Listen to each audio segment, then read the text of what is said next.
Kasi pagka medyo konti yung bagay na alam natin, we would fall into a trap. Hindi, bata pa yan eh. Right? Hindi, lalaki kasi. Ganyan ka rin naman anak, tagal mo rin naman nagsalita. Mga ganon. So,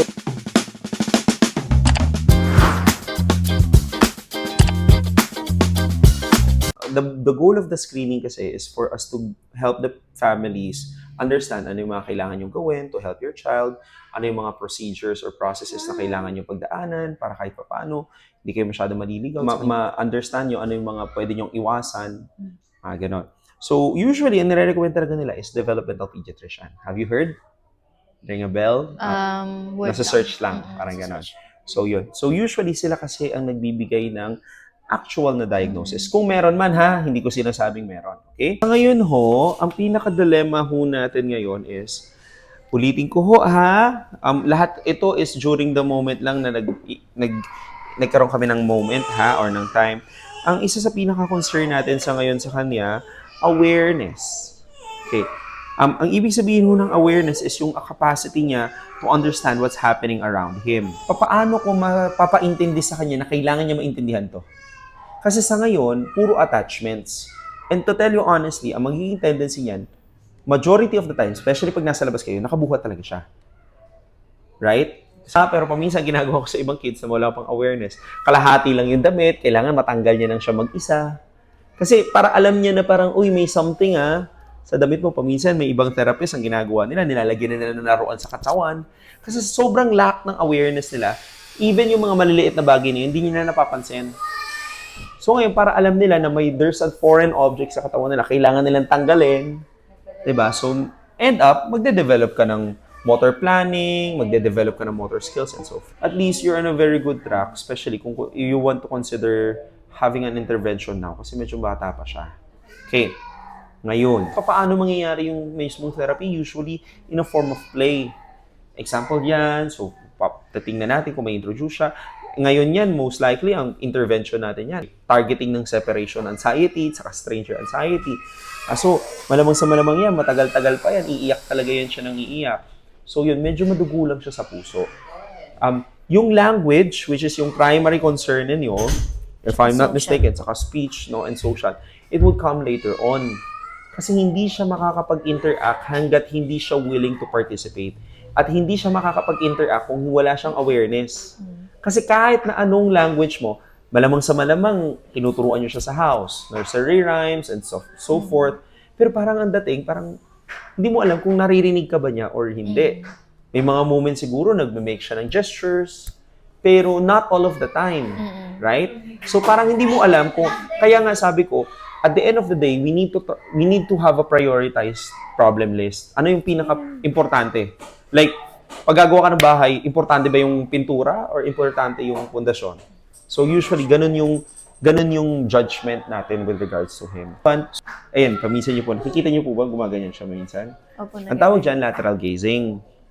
Paminsan, ginagawa niya yan kasi gusto niya yung sensation. Yung lights. Pwedeng lights, yes, tama yun. Pwede rin yung pressure sa mata niya.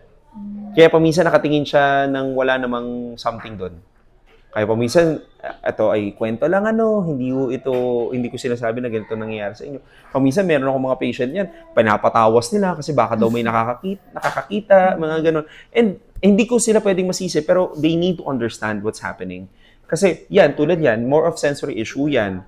Paminsan kasi, okay, balikan ko po kasi may mga terminology kung binabanggit na baka hindi natin masyado nagigets. Sensory issues, paminsan, the kids, different way of processing sensation. Meaning, example, tayo ngayon, yan, nilalamig kayo. Si daddy naka-sweater, si mommy naka-sleeveless. Pero sabihin natin, pero ngayon, tolerable yung lamig. Pero on other people, paminsan, iba yan. Paminsan mataas ang tolerance natin on certain things, paminsan mababa. Paminsan may mga tao na pag inikot mo during spin the wheel o kaya nasusuka na sila. Paminsan naman may iba kahit iikot mo hindi nahihilo. Yung thresholds natin with regards sa sensation iba-iba. Sa kanila paminsan meron tayong tinatawag na sensory processing issues. Iba yung way nila pag-process ng sensation. Paminsan yan, example, tiptoeing o kaya especially sa kanya may mga lateral gazing, ganyan. Kasi yung way ng pag-process niya ng sensation iba. either hinahanap-hanap niya yung sensation, kaya sinisipan. Kasi why? Kung visual yon in nature, pwede niya naman tingnan na lang eh. Right? Eh bakit nakalateral pa? Yung nakaganon pa. Right? So, kasi gusto niya yung pressure sa mata niya. Paminsan may mga ibang kids naman, nagme-make ng hummings while playing. Ginagawa niya ba? Hindi naman masyado. Nag-hum po siya. From time to time. Yun. Kasi gusto nila yung feeling na naririnig niya yung sarili niya. Mga ganon. So, majority of those can be explained kung anong reason, pero hindi natin malalaman kung bakit niya ginagawa. Pero for him, it does make sense. Nagigets? Parang, paminsan, may mga ibang tao nagsasawsaw ng inuulam ang mangga. Hindi mo maintindihan, pero it does make sense for them. May mga ibang tendencies naman. Example, nung nakaraan lang, New Year, may mga kids ayaw na ayaw ng paputok. May ibang kids naman, tuwang-tuwa. So yun, may iba naman, ayaw nila ng tunog ng Christmas party o kaya ng sounds, ng speakers. May iba naman, gusto nila. So, depende ho. Marami pa ho siya. Kaya yun din yung tinutukoy ko na mataas yung learning curve. Kasi pagka medyo konti yung bagay na alam natin, we would fall into a trap. Hindi, bata pa yan eh. Right? Hindi, lalaki kasi. Yung mga ganong statement. Hindi, ganyan din naman ikaw, anak, nung, let's say, hindi ko pa sinasabi, ganyan ka naman, anak, tagal mo rin naman nagsalita, mga ganon. Sabi ko nga, it's good kasi you started it a little bit early, though, yun, I would highly suggest na we will start it as soon as possible. Kasi at the end of the day, kung wala naman, edi good, na-address na natin yung concern. Ayun, ha? Ano po yung next step after? Okay. Usually talaga, yun, pwede na kayo magpa-line up sa doctor. Pero actually, even kahit wala kayong doctor's referral, you can start doing interventions already. Yung early intervention kasi, ang age bracket niyan is from 1 to 3 years old. Okay. The precept of early intervention is that, explain, para siyang clay. Ang term niya is neuroplasticity. Alam niyo po yung mga taong nai-stroke? So, yun. Usually, yung mga nai-stroke, usually, mayroon tinatawag na neuroplasticity kasi nawawalan po sila ng blood supply sa utak nila, tapos usually ginagawa ng rehabilitation. Pagka ginagawa sila ng rehabilitation, yung neuroplasticity ang nagbabalik ng function. Same goes sa kanila. Sa kanila naman, habilitation. Kasi yung rehab is ibabalik mo yung meron na before. Sa kanila is habilitate.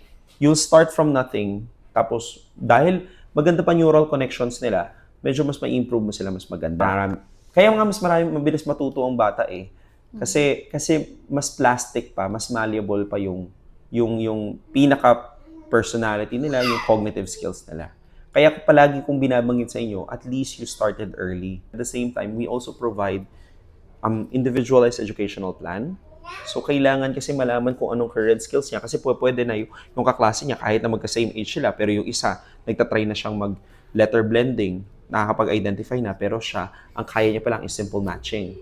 So, iba yung, kahit same activities tayo, which is animals, pwede kasi na ibang level yung kanya. Pwede naman na siya yung mas mataas. So, ganun po yung setup ng IEP. So, it's a formal document in which tinitingnan natin kung ano yung capacity ng kid. Tapos, binibigyan din natin ng, kasi kailangan natin malaman kung ano yung, nasaan na tayo. Para malaman mo saan tayo pupunta. So,